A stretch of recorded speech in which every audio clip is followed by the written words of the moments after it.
不好吧？这把事情推到你们头上，万一有那不着调的找到你们这里，该怎么办呢？张玉晴也怕给他们添麻烦，本来就已经得了他们莫大的助力了。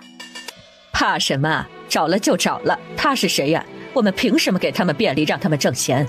不说他们自己心里也该是有数的。你们就按春晓说的，直接告诉他们就行了。这原本也是事实，不然秋收之后看到收成，你们还有得烦的。主要是我们今年拿了娘的钱盖了大房子，村里人以为我们发了财，有人眼红是难免的。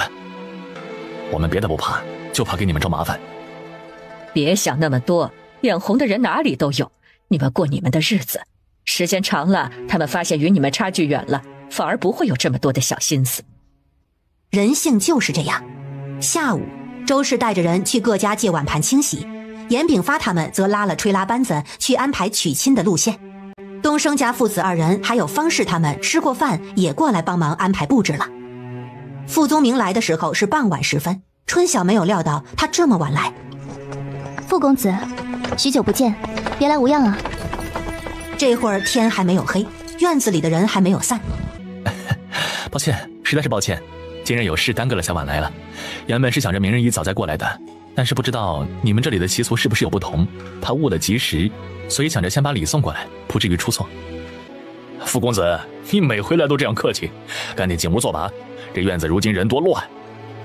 傅宗明一边笑一边做了个手势，让小厮把礼物搬下来。我本来就是来见人的，人多才好呀，小小心意不成敬意，祝贵府大公子百年琴瑟，白首齐眉。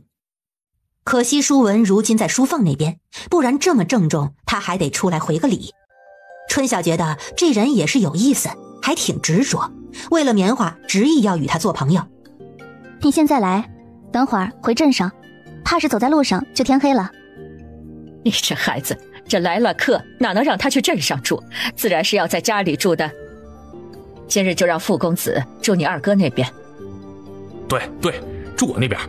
我们那边啊，房间多，铺盖都有现成干净的。傅公子懂得做生意，正好可以讨教一二嘛。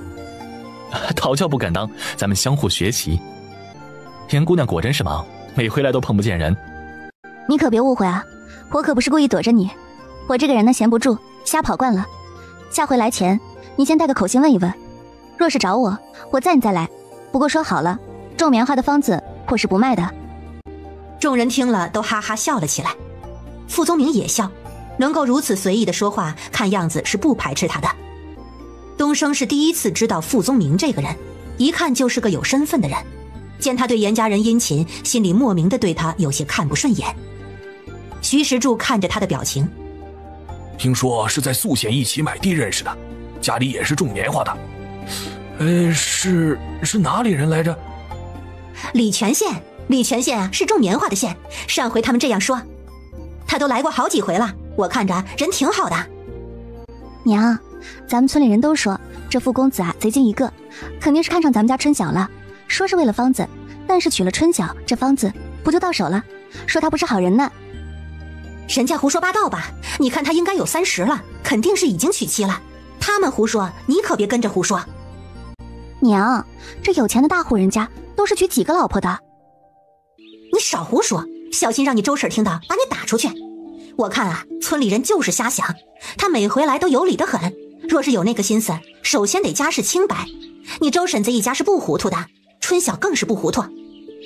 东升在一旁听得心里十分不是滋味，又见春晓与来人说话语调轻快，真的仿佛亲密友人一般。他这手上力道一重，不小心就弄碎了一个盘子。我就说年轻男人不适合干这活，你看弄坏了吧。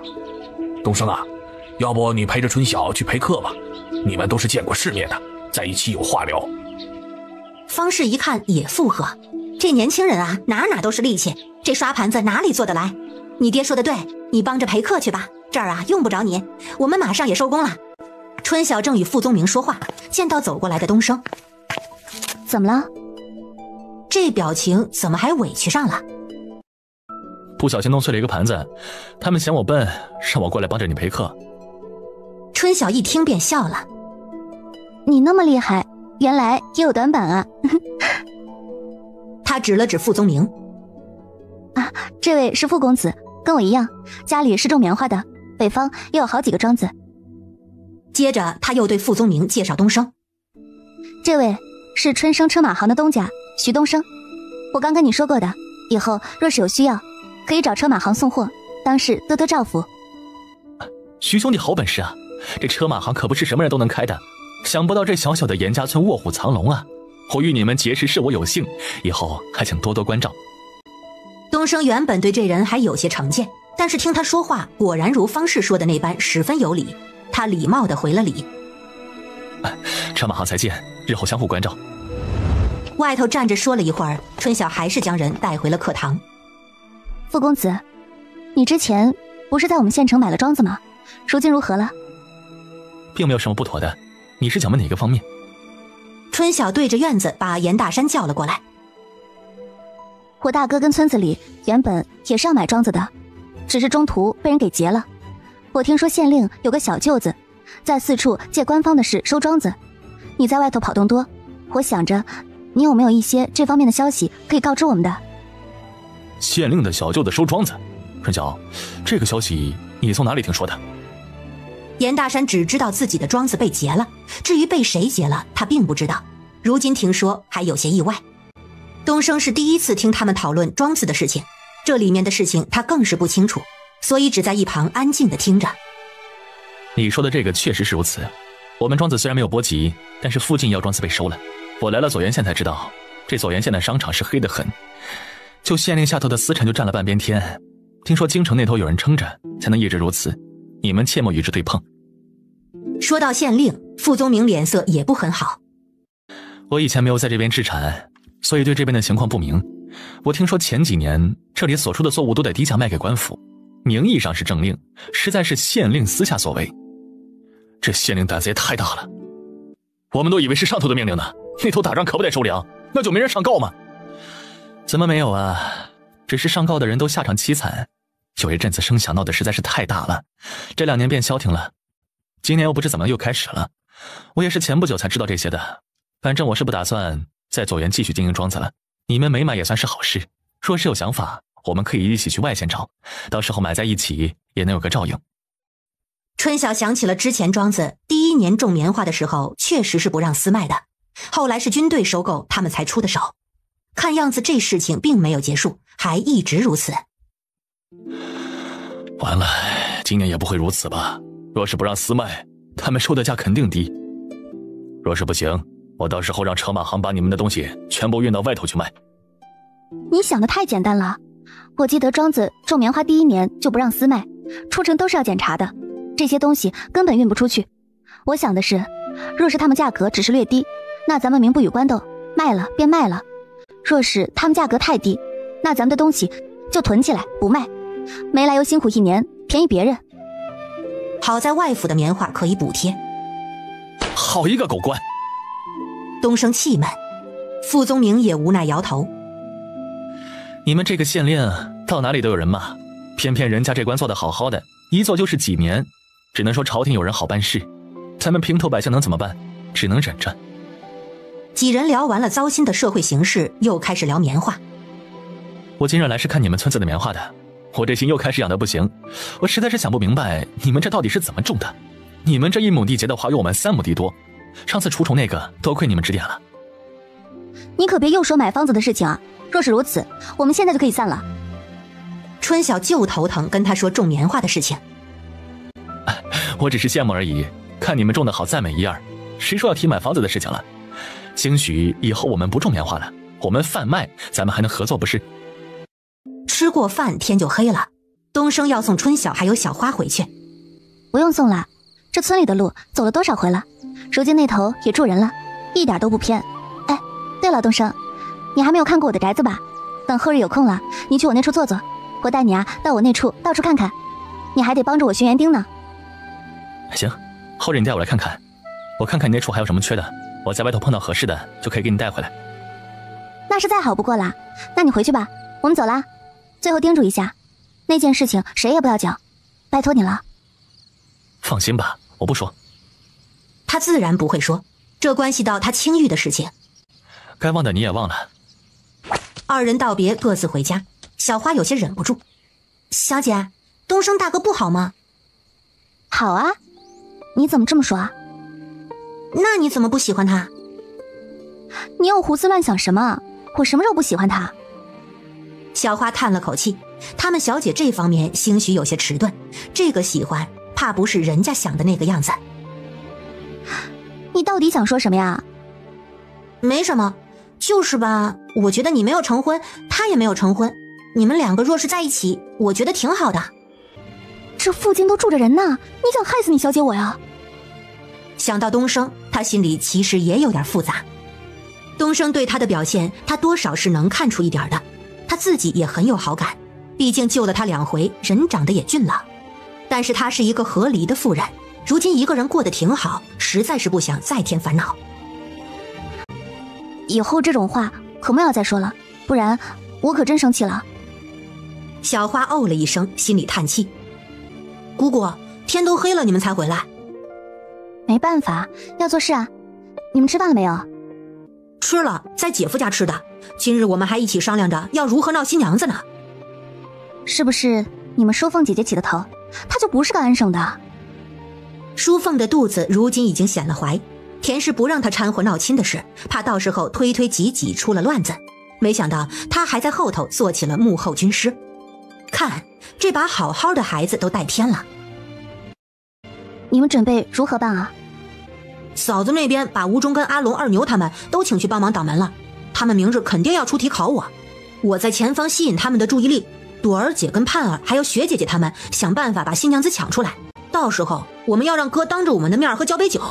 姐说就是要臊一臊他们，还有好多整人的法子呢。我跟你们讲啊，你们敢这么干，你娘啊回头就得揍你们。几个孩子一愣，不至于吧？姐说没事儿，都是图热闹。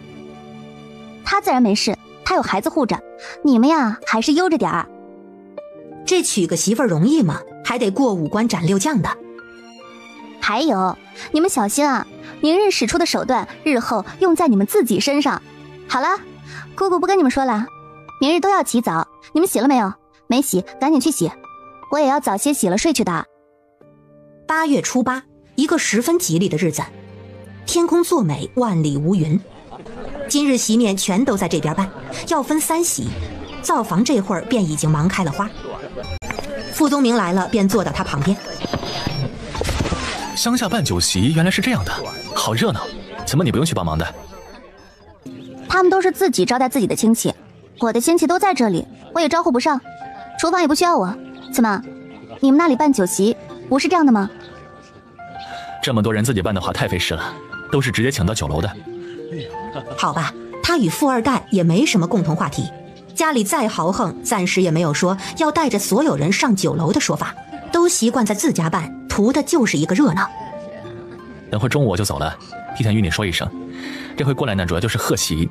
你也知道，如今8月了，我在东江河街那边办了几个庄子，得赶着时间过去看看。你不用过去看看吗？还是说要晚些日子？那头庄子有管事，用不着我过去。今年我就不去了，这回多谢你专程跑这一趟。我其实对你是有些好奇的，我就从来没有见过你这样厉害的人。有时间到礼泉做客，我定好好招待你。那边是棉乡，家家户户都种棉花，不像这边种棉花的少。你若是不怕我打扰，我以后定然是会去看看的。之前不是说了吗？我这个人啊，其实闲不住，喜欢到处跑，说不定哪一日就去了。那去前提前传个口信，我这扑空了无所谓，你若是扑空了，怕是不会有第2次了。你这个人看穿着打扮，一般人其实不敢接近，但是其实人还挺随和，是个和气人。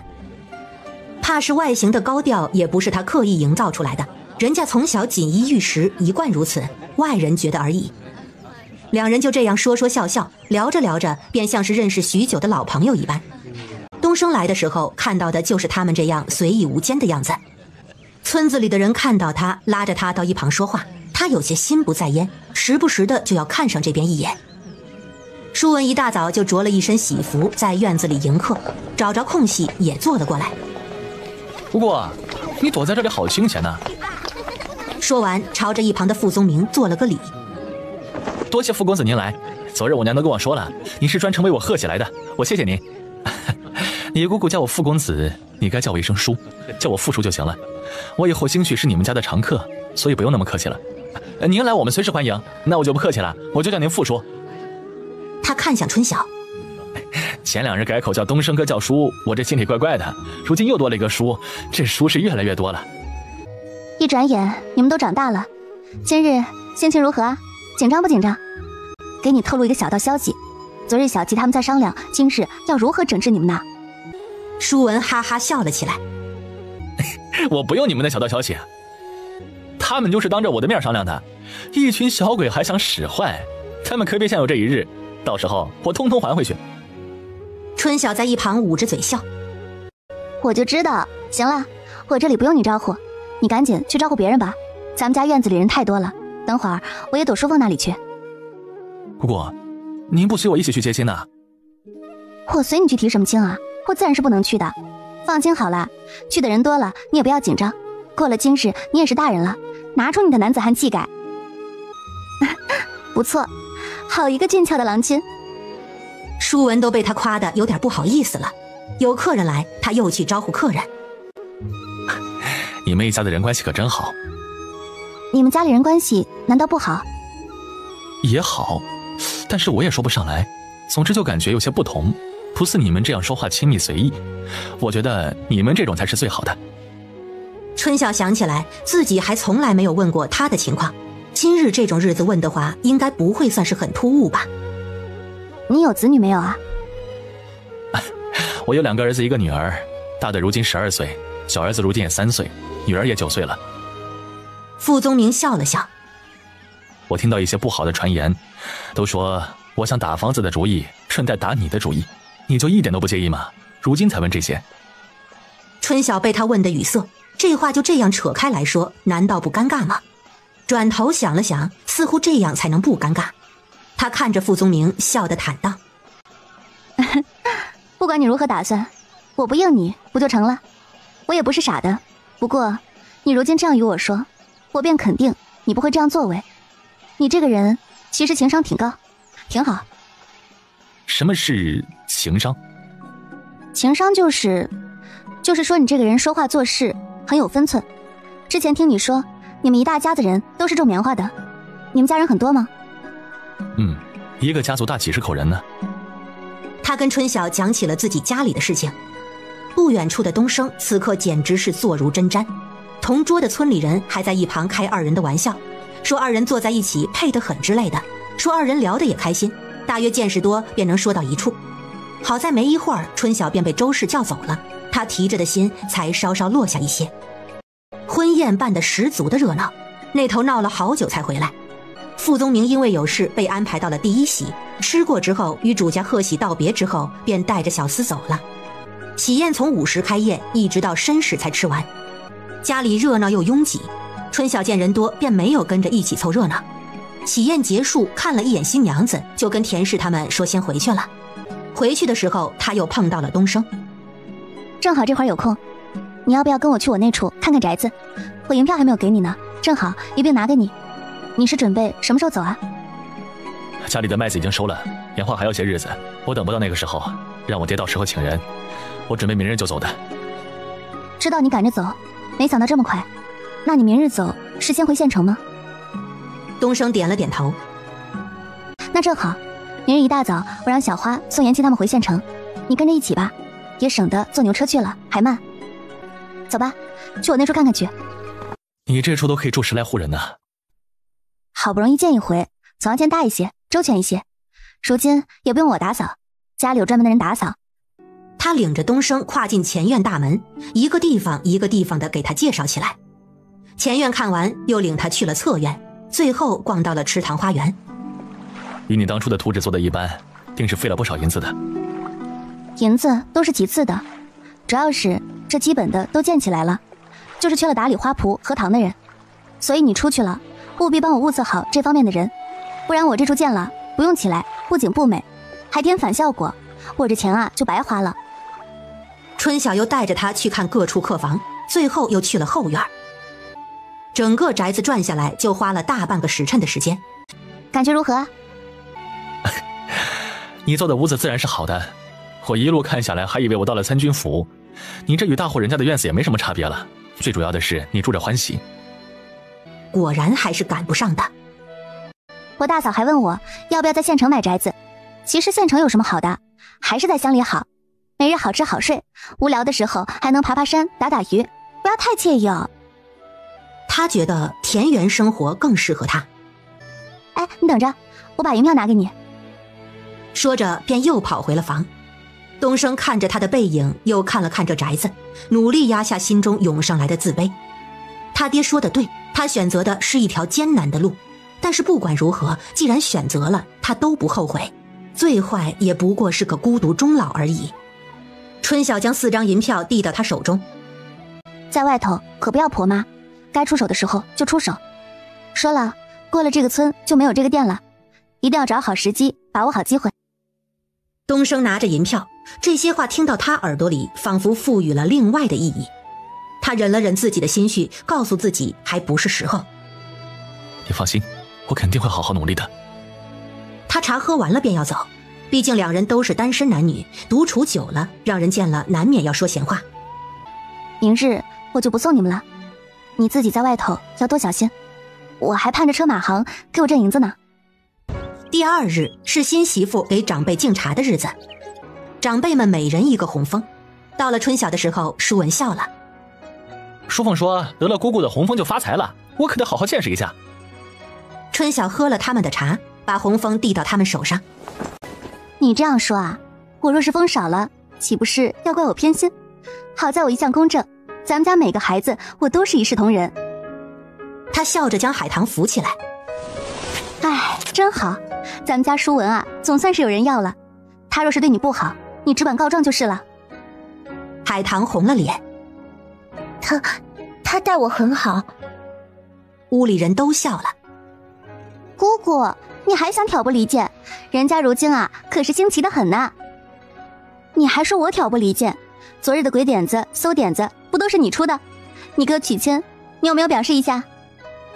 淑凤晃了晃自己手上的红封。我不用表示啊，这是嫂子给我的，朵儿他们都有呢。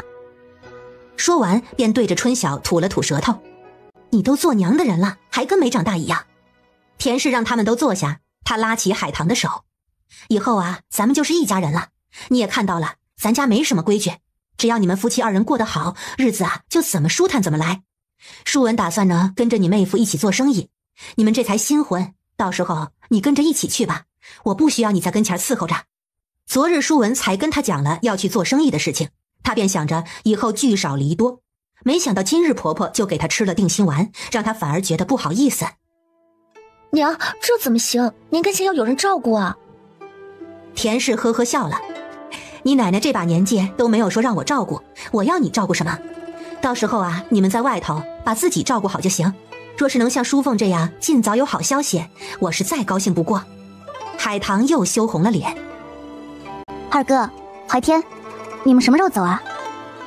庄子那边要收成了，我明日就走。怀天他们说晚一点，等帮着家里收了第1茬的棉花再走，估计要到20几号了。二嫂跟昌兴就留在家里了。对，过不了几个月呀，我就回了，难得来回折腾了。你二嫂他们就待在家里。春晓点了点头。是这个理。要是一下子走了，我这心里空落落的。这样好，起码孙子孙媳还能陪我一阵子。大哥，今年周庄那边种了多少麦子？过几日我从庄子上运些大米回来，你们要不要？庄子里就种了20亩麦子，村里人今年许多家全都种了棉花，说是到时候要从我们的手上买些粮食。啊对了，这个事情我都忘记跟你说了，你庄里的粮食先别着急卖，看看到时候村里要多少。我去年庄子里的粮食都没有卖，我得赶紧去看看。之前我给他们说过，新一期粮食收成以后就可以卖之前的粮食，不知道他们卖了没有。不过就算卖了也无妨，100多亩的稻子怎么都够了。原本家里囤的粮食之前大火烧了一部分，剩下的也不多了，他还得往家里储备一些粮食。严大和第2日一大早就带着自己的行李走了。小花是第2日下午申时回来的，第3日春晓便带着他去了庄子。东家，你可算是来了，你若不来啊，我都要寻着时间去找你了。怎么了？庄子有事？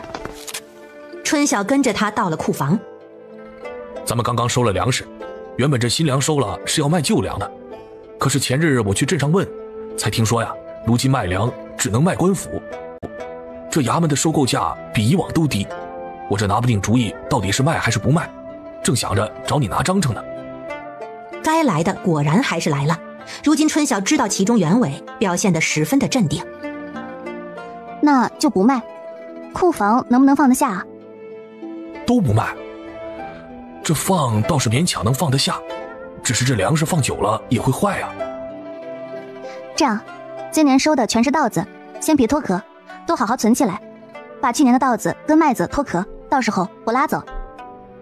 哎，知道了，东家，这2日啊，我抓紧些，这些日子要开始摘棉花了。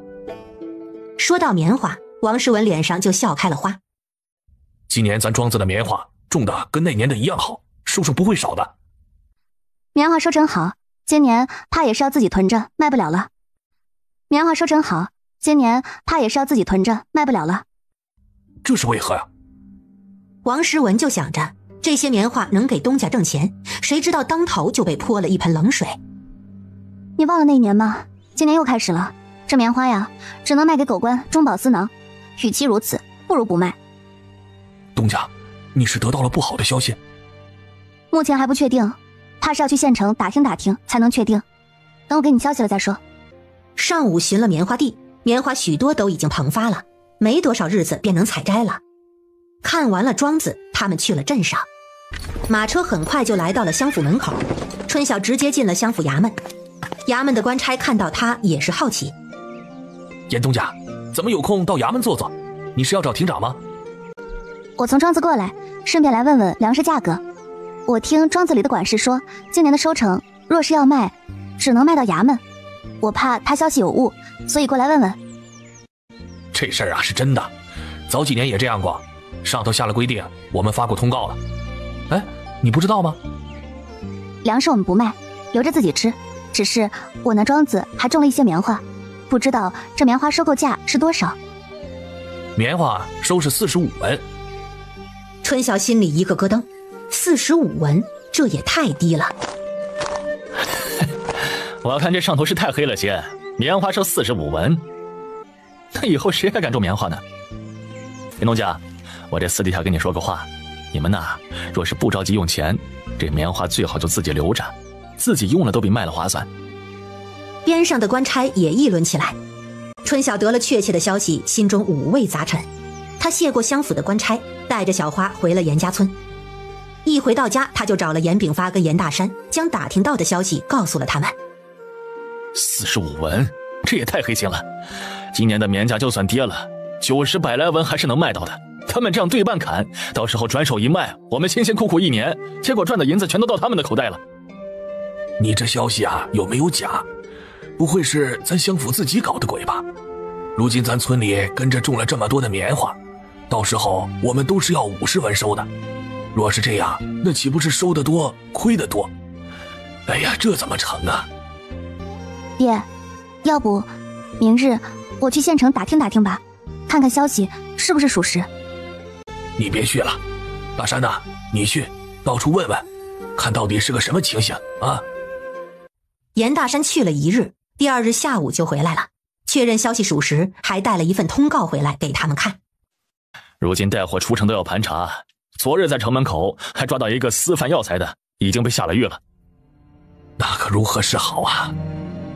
咱庄子还有村子的棉花不少，马上就要收成了，这到底是卖还是不卖啊？自然是不卖的，荆州这边的我们不卖，收了自己囤起来。我就算毁了，也不想给狗官做嫁衣。反正地方咱们也够放，放着好了。不成，明年就全部继续种粮食，他总不可能再忍一辈子。你说的也是气话，咱自己庄子里的不卖还好，这村里的你总得收吧？之前说的底价是50文，我看还得给他们说清楚，按45文收。爹，我说的可不是气话，我真就这么打算了。是得告诉村里人这件事，我们按市价收45文也没错，但是收了我没打算卖。你想想，以前的陈年都不止这个价，我就算放1年，也比卖给他们强。你说是不是这个理？严炳发一想，也确实如此。大哥，你去县城车马行了吗？东升在不在啊？去了，他去河间了，这事他也帮不上忙啊。幸好咱们外头还有庄子，不然这事儿啊麻烦了。晚上家里人都知道了这个事情，对于县令的作为，大家一致痛骂。这好好的赚钱买卖被搞成了赔本买卖，周氏直骂狗官。行了，心里骂骂就成了，若真传出去，吃不了兜着走了。他又看向了几个小辈，你们若是想出去谋生意啊，我想想还是早出去吧。这棉花也不用你们收了，我们自己能找到人。反正如今不着急卖了，慢慢摘就是。这过了8月就是卖卤肉的好日子，你们还要寻铺子，早做准备。我也是这么想的。严大山看向儿子儿媳，又看向了女儿女婿。早去早安排，先就从彭东开始。你们二叔在那边，有事还能找他帮忙。淑凤跟小雪待在家里，我们会照料好的。娘，之前我跟您还有奶奶说的，麻烦您再帮我留意留意。若是没有意外，过年回来我们就要把小雪的事情定下来了。你放心，我们替你好好看着，小雪的事情我们放在心上，淑凤你也别担心。那你们准备什么时候动身啊？几人商量了一下。那就后日吧，明日先准备准备。海棠是第一次出远门，走之前还要跟家里说上一声，让他们心里有个底。若是碰到什么解决不了的麻烦事，到时候记得带信回来，千万别死扛着。知道了，姑姑。第2日，严大山就把在城里拿回来的通告告诉了李正，并让李正通知村里人，今年的棉花按45文一斤收，不是他们不给价，实在是卖的话就只能卖45文一斤。村里人知道了事情始末，不仅没有怪罪他们，还夸春晓仁义，虽然价低，但是并没有压他们的价格。舒文还有怀天他们第3日一早就走了。8月中旬的时候，各家各户开始收棉花，就这样忙活了差不多1个月，地里的棉花终于收起了。各家除了交棉税，其他的都如约卖给了他。庄子那边处理好的粮食已经运过来了，许多村里人又从他这里买了粮，他们觉得这样极好，把自己的地都省出来种棉花，这可比种粮食强多了。9月中旬的一日，突然舒朵跑过来，让他去村中一趟。市里正有事。不知道，村子里来了官兵，让集合呢。奶奶让我来通知你们。春晓有些不好的预感。官兵？咱们的睡眠前几日不是全都抬去交了吗？怎么又来了？他心中一惊，不会又有徭役什么之类的吧？官兵来了，说了什么没有？姑姑，我连官兵的面都没有见到呢，只知道让去集合，咱快些去吧。他丢了手上的东西，跟着舒朵出了门，小花也跟在后面。路上碰到其他的村里人也在四处询问，结果大家都是一头雾水，不知道官兵为什么进村。都到齐了没有？磨磨蹭蹭。领头的官差有些不耐烦。春晓看到了2个眼熟的相府衙差，但是另外的好几个都没有见过。那领头凶巴巴的更是没有见过。哎，您这通知的太急，他们来也是要些时间的，劳烦差爷再等等。不知道差爷这次来是为了何事呀？这秋税我们可都是老老实实的交了。等会儿啊，人都到齐了，你们不就知道了吗？急什么呀？哼！差头有些冷笑，又开始催人。春晓心中不好的预感越放越大，就这些人的态度来看，这回绝技不是什么好事。又过了1炷香的时间，人终于是到齐了，那官差也失了耐心。你们严家村好大的胆子，居然敢私卖棉花！哎，我问你们，你们登记的税田种的棉花都到哪里去了？都自家留着了吗？啊！大家一听这个事情，齐齐低头不说话。那官兵看着鹌鹑一样的众人，哪个是严春晓？严家人的心里一个咯噔。周氏拉着春晓，有些惊恐地看着那些当差的，不知道他们找春晓做什么。我再问一遍，哪个是严春晓？官差见无人应答，忙抽出自己的佩刀。前排的村民吓得一声尖叫。春晓挣脱了周氏紧紧抓着的手，走了出去。我就是严春晓，官爷，不知民女何罪？鸟拔刀相向。小花壮着胆子跟在后头。何罪？你的罪呀，可就大了。我问你，这村里人种的棉花，是不是都是你收了？你是没有看到县府的通告吗？看了，但是我这收并不是买卖，他们在种之前就与我签了协议，我提供技术，这收成只能卖于我，这有何错？好一张伶牙俐齿的嘴啊，强词夺理！上头分明下了通告，所有作物买卖只能与县府达成。你如今不仅私自买卖，还公然囤积，你这分明就是以县府为敌！你是不是想谋逆啊？谋逆这个名头一出，底下一片哗然。这怎么就是谋逆呢？这与谋逆有什么关系？这棉花自己种的还不能自己处置了，这是个什么道理啊？官爷，你可不能这样乱扣帽子，咱们只是种棉花，怎么就跟谋逆扯上了关系呢？严炳发他们都神情紧张，今日这些人来者不善，怕是不会让他们好过。若是罚些银子还好说，但是看这个架势，春晓怕是脱不了身。他们着急不已。淑凤想上前将春晓拉回来，却被田氏拉到了人群后面。娘，你拉我做什么？我看今日的事情怕是要起冲突，你大个肚子凑什么热闹？给我站远些，要出头也轮不到你。田氏又将小雪拉了出来，你替我看着她，若是有事你就护着她先回家。底下还在吵吵嚷嚷，官差不耐烦了，都给我安静，是不是都想蹲监牢？他又看向春晓，你不顾县府通告，私下收购村里人的棉花，证据确凿，跟我们走一趟吧。说完便让边上的官差抓人。前头的村民一听不干了，还没等严家人出头，就有村民将春晓护在了身后。官爷，你们怎么能动不动就抓人呢？这个事情你们得查清楚啊！我们几年前就跟他们家签了契书的，只要是种棉花都是卖给他们没错。就是你们这说抓人就抓人，我们不服。那官差看着底下顶嘴闹事的众人，脸色瞬间就不好了。他提起自己手中的刀，又让一旁其他的官差也亮出了刀。你们是想集体包庇拒捕不成啊？我跟你们讲啊，严家村户户都要受罚。你们明明知道产出不能私买，却将作物卖与他，一户罚银10两，严春晓本人罚银1000两。村里人彻底炸开了，周围的官兵看着群情激愤的众人，心中开始有些忐忑。领头的官兵看着李正，你们村儿果真是要聚众闹事吗？严李正，我劝你们三思啊！若是拒捕或是闹事，那我可就不客气了。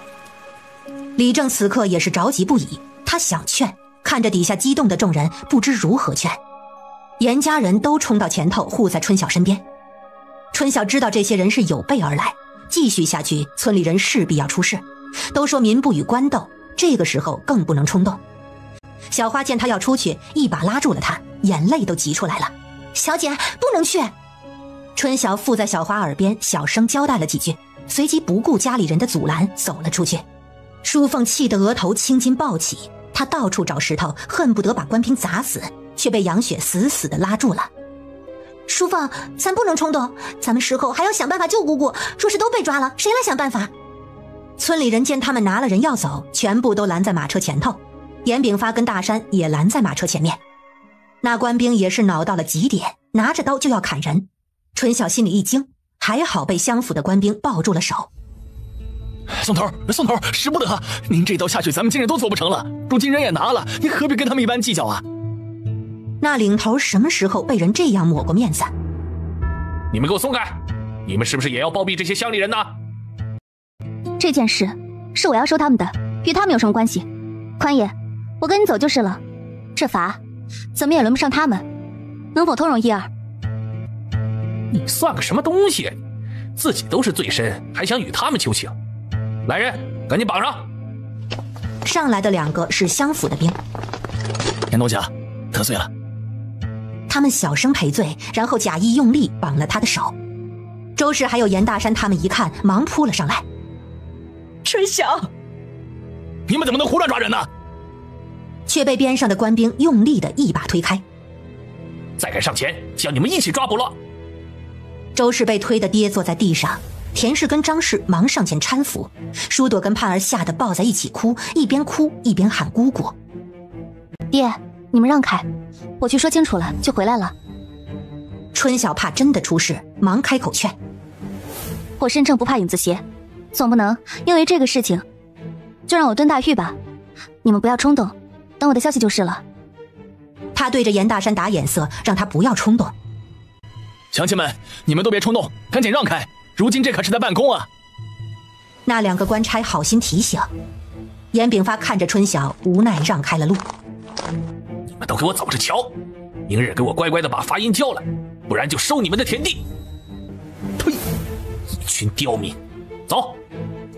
马车带着春晓走了，村里人都有些茫然无措。周氏一下子瘫坐在地上，严炳发跟严大山他们都过来搀扶。李正怕出事，忙让人将他们都送回家去。他自己也是愁眉不展。刚才那官差可是说了，每户要罚银10两。村里人都知道，如今春晓出了事，严炳发他们肯定是着急上火。虽然都没有主意，但是这个时候也知道不好贸然上门求主意，于是纷纷找上了李正。李正没有办法，只能跟着去了严炳发家。到了严炳发家，就看见一家人各自沉默抓头发，几个女眷着急抹眼泪。不行，爹，春晓这被抓走了，要被押几日还不知道，咱们要想办法呀。可是他说清楚了就回来，咱们要不要等一日看呢？爷爷，你还要相信那个狗官啊？他们连谋逆的帽子都扣下来了，还有什么话是不敢说的？你知不知道谋逆是要砍头的？如今要赶紧想法子，若是不早准备定了罪，姑姑就完了。周氏一听，哇的一声嚎啕大哭起来。这狗日的狗官，为了钱是不让人活了呀！爹，淑凤说的对，这事情不能等。爹，去把大河还有淑文叫回来吧，人多咱们好办事儿。人多有什么用啊？官府判案，咱们人多也是多几个鸡蛋碰石头，他们回来能帮上什么忙啊？严炳发急得在院子里来回踱步。小花看着他们，突然站了出来，说：“婶儿，我要去河间。”众人齐齐看向了他。哎，你要去接大河他们？他们在彭东，你跑去河间做什么呀？你是不是要去找东升？小花点了点头。今日小姐走之前跟我讲，若是他那头消息不好，就让我去找东升大哥。他说东升大哥是官绅，认识大官，兴许能找到人帮忙。我等不了了，我明日就走。他可不能拿着春晓的安危开玩笑。哎，对，去找东升，明日就去。若不是天黑，他恨不得今日就出发。我跟你一起去。你大着肚子，到时候路上出了事儿还要耽误功夫，我陪小华去。田氏擦了擦眼泪，这种时候家里男人根本就走不开。我跟小华一起去，弟妹，你在家里好好照顾娘跟孩子们。大嫂，你放心。李正见他们总算有了主意，心里也跟着稍稍安定。这找人怕是要耽误些日子，我只盼着春晓没2日就自己回来了。只是今日他们说的这个罚银，这个怎么弄啊？咱交还是不交啊？他们是想钱想疯了，凭什么让咱们交罚银？咱们一不偷二不抢，自己处置自己的棉花都不行了。严炳发心中也是怨极，但是如今人在屋檐下，不得不低头。交吧，春晓的1000两，明日我们交去县衙，顺便去问问什么情况，到底要如何处理。这个时候若是不认罚，与官方对着干，怕是没有好果子吃。李正拿了主意，垂着头回去了。这一晚严家人个个都是睁眼到天明，宅子里的人都很恐慌。天还没怎么亮的时候，小花就跟田氏2人出发了。春晓当天被带到了襄府，在襄府大牢里待了一晚，第2日一早便被带往了县城。他心里其实也是十分的恐慌，拘他的县府官差看样子是一点情面也不讲，昨日除了给他2个馊馒头，竟是连一口水都没有多给他。在这古代，权势就是一切，他盖棺定论说你要砍头，你头就得等着砍下来，所以他一向与官府和善，就怕这样鸡蛋碰石头的事情。可没想到最终还是难逃此劫。走了一个上午，下午他便被投进了县府的监牢大狱。他关的这间里头还有好几个妇人，看到他，大家各自冷漠的没有搭话。到了傍晚的时候，终于有人来放饭了，一看是一桶稀得不能再稀的粥，正好他渴得不行。等大家都打了粥以后，他最后才去打了一碗，喝了粥，这才觉得嗓子好了些。可一碗水根本就不解饿，见大家去添第二碗，他也跟着去。谁知轮到他的时候，牢头立马就收了桶跟碗。今日就这么多，要吃等明日吧。一群饿死鬼投胎，吃了也是浪费粮食。牢头拿着桶骂骂咧咧地走了，他小心地缩回自己的角落。你犯了什么事被抓进来？终于有人与他搭话了。我买了村里人的棉花，你呢？我什么事也没犯，你信吗？边上的女人听了也是一笑，这关在牢房里的个个都说自己没罪，他要关你有的是理由。春晓原本还想着为自己辩护，想到这里，他没来由的开始沮丧，心里也开始骂狗官。外头的情形如何，他一无所知，只是他在牢房里已经有2日了，既没有人来告知他消息，也没有人提审他，似乎是有意要给他下马威。就在他惶惶不安的第3日，终于有人打开了牢门，说是要找他去问话。他跟着衙役后头走进一个房间，没想到竟然是一个刑房，他的心恐惧到了极点。你就是严家村的严春晓？春晓不知道他的身份，不敢贸然回话，只是定定地看着他。谁知边上的衙役突然猝不及防地给了他一鞭子。二龙少爷问你话呢，怎么不答？找死！春晓突然被鞭打，惊痛交加，他捂着受伤的后背，狠狠地看着那个衙役。衙役见他居然敢瞪眼，又想给一鞭子，结果被那人制止了。我劝你还是老实回话，这样才能少吃些苦头。严春晓啊，你可知道你这次的罪行很重，你违反县令，私下买卖，说的严重一些，就是谋逆。你是县令？那男人明显一愣，神情有些尴尬，看样子不是了。你是县里的师爷、主簿，还是捕头？二龙少爷是县令大人的大舅，我劝你老实一些，乖乖听话，不然小心我的鞭子。你既不是县衙的人，如何有资格审我？我好心想要提点你，你非要敬酒不吃吃罚酒。五四，还是用你的法子好，给他一点教训。于是一声声惨叫从刑房传了出来。春晓最后是被拖着回的大牢，他觉得今日脑子有些坏了，一直都秉性民不与官斗的，今日却为了争一口硬气，把自己搞成这副模样。牢房里的其他人见他这个样子，纷纷叹气。哎，你说你这是何必呢？他们想要什么，你老实给了不就得了？晚饭也是牢房里的人看他可怜喂他吃的，为了这个还跟牢头求了情，只因他不能动弹，吃得十分的慢。第2日大概是身上的伤发炎了，他发起了高烧，狱友发现之后赶紧将牢头叫了过来，或许是怕他死在狱里，也或许是什么其他的原因，监狱居然请了大夫给他开了药，他也算是自己底子硬，几碗药下去没2日人就清醒了，只是身上依旧是疼。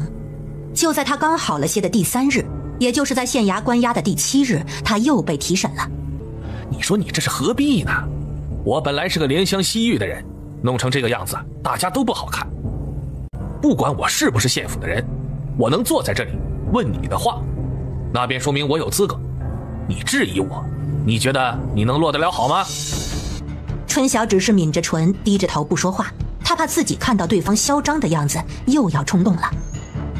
我听说你有一份给棉花提产的方子，种出来的棉花产量是别人的好几倍，可有此事啊？原来是打他种棉技术的主意，他实在是不想搭理，结果边上立马就响起了一鞭子声响。说话！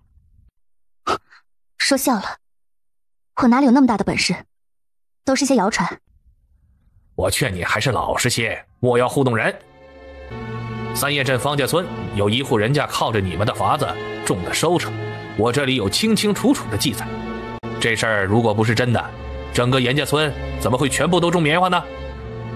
原来是方家村有人犯了红眼病。春晓在心中气急。这2年棉花价格好，我便试着种棉花，大家都是奔这个去的。至于产量多少，自古都是靠天手，与我何干？严春晓，你是要嘴硬到底是不是？我今日与你说明吧，你这个罪名啊，可大可小。你若是把这种棉花的方子让出来，关你2日，便送你回去了。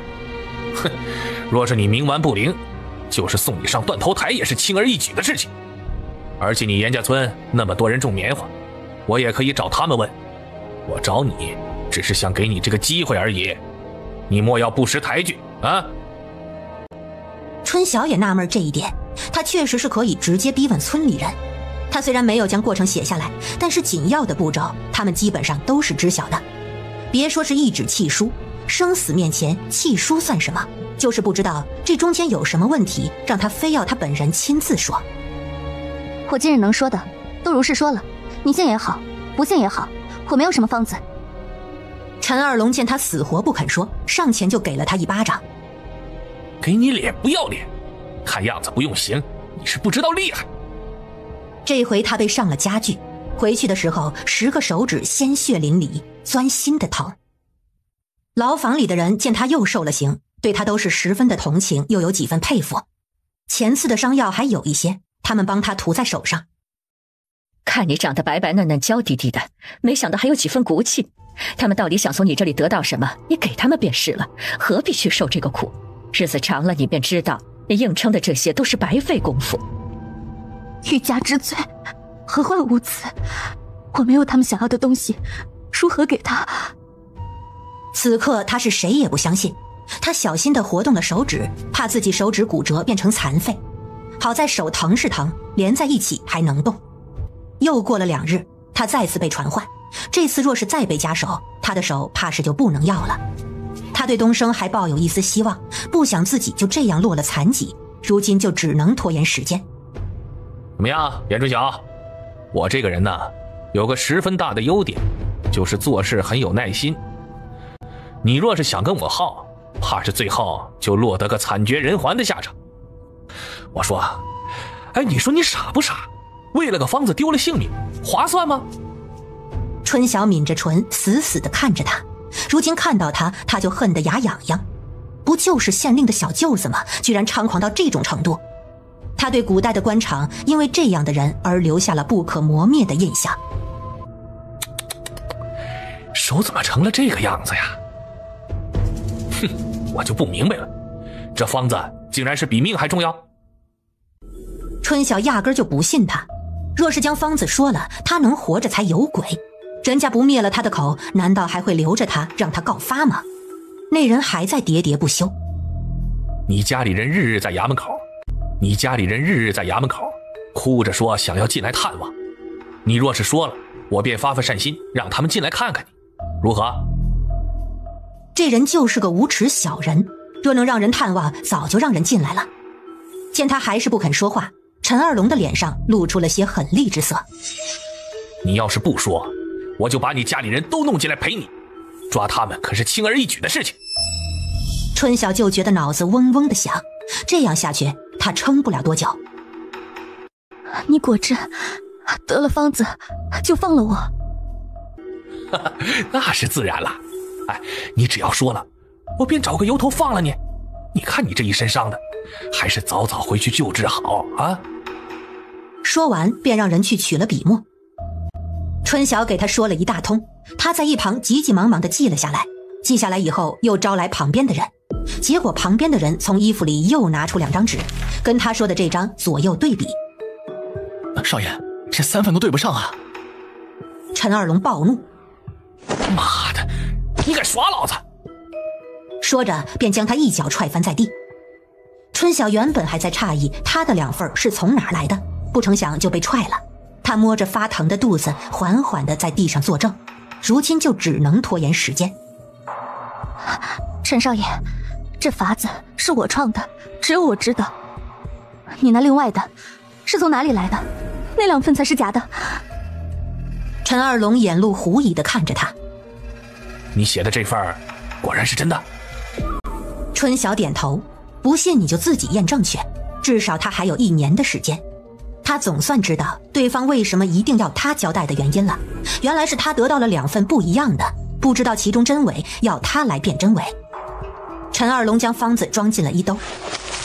也不难，我都说了，我很有耐心。少爷我庄子多，明年这3张单子每个庄子是1个，你若是撒谎，我便让你生不如死。这次回去的时候没有再添新伤，牢房的人替他提着的气也总算是放下了。看样子一时半会儿是出不去了。他看着自己身上真的是惨不忍睹，到处都是血迹斑斑，许多地方的衣服都破烂了。就这样不知道关了多少日，伤口有的地方结了痂，有的地方化了脓，他都觉得自己要死在监牢里了。一日中午，外头传来一阵骚动，看守的衙役们都去了外面，牢房里的人惊恐，不知道外头发生了什么事情。没多久，这处监牢的门就被打开。我就知道你能来救我。东升看到他的时候，整个人气血上涌，若不是他的脸还是完好的，他都不敢上前认。就见他遍体鳞伤地缩在角落里，他明确地感受到自己想杀人了。他一把上前将人抱了起来，自己的眼圈也红了。没事了，我带你出去看大夫。春晓有些嫌弃地看了自己一眼。先找个地方，我要洗澡换身衣服，我不想让爹娘看到我这个样子。他们就在外面，那我找件衣服给你遮一下。